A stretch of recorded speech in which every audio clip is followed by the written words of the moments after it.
Hi, my name is Kimberly, and I'm here with the Pickerington Public Library Youth Services Department. I'm going to share some baby rhyme time tips for caregivers today. I wanted to focus in a little bit on how to help your babies have a little bit more focus and attention during the reading time. Some babies don't have a lot of problem focusing in on the books that you read to them, but some sometimes struggle a little bit focusing in, and all babies at some point have a harder time focusing. So just wanted to talk about a few things you could do to maybe get them to be more interactive or involved and focused during those times that you try to read with them. One little tip is to pick a time when they're less active. And this is one of the ones that we probably all do, because one is the most popular time to read to them is probably right before bed. And that's because they're winding down and you can cuddle them a little bit and they slow down. And that's a great time to read with your baby. And that's why a lot of us have bedtime stories. So they wind down and they're able to sit there and kind of focus and be a little bit more calm. But that's not the only time to read with them. Sometimes they are more active, and we can kind of grab hold of that and make it part of our story times. So one thing we can do is use movement in our story times. This is a book all about movement. There's lots of books that talk about different movements that a child can be involved in. This book is fun. It has stamping, it has jumping. This one's fun. Flap goes the duck. Can you flap too? And then your kid can go ahead and flap along with you. So throughout the day, these kinds of books can be really fun for them to get involved with their movement. Another thing that's pretty active is singing. And we have a lot of singing books that you can check out from our library. You know this song, Twinkle, Twinkle, Little Star. There's some fun little verses in here that you've never heard before. Sparkle, sparkle, little star, how I wonder what you are. And each little page has a different kind of twinkle, twinkle, little star verse in there. So even though the baby is probably familiar with the tune, you can add some fun verses in there. And it's easy to keep them engaged in these because they're part of the story when it comes to movement and singing.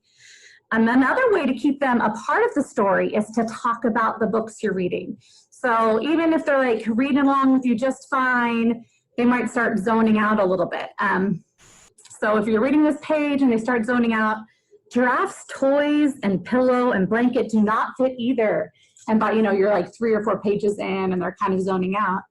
And you can ask them, okay, look, the toys don't fit. Where's his ball? Where's Giraffe's ball? And bring them in, and they can point out the ball and bring them right back into the story. And on pages, when you ask questions and they can give you answers and find things, it helps them drop them back into the story and be, again, a part of the story.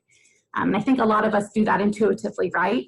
And the more often we do it, the more we can make them feel like they're right there in that story with you. For older babies, it's fun to start pulling out the rhymes a lot. They start understanding more of our words. They start recognizing our rhymes and rhythms. As parents, we use a sing-song voice, if you know what I mean. With babies, we use a little bit of a higher pitch and we talk a little bit more lightly, and we tend to bring out the rhythms when we read to them.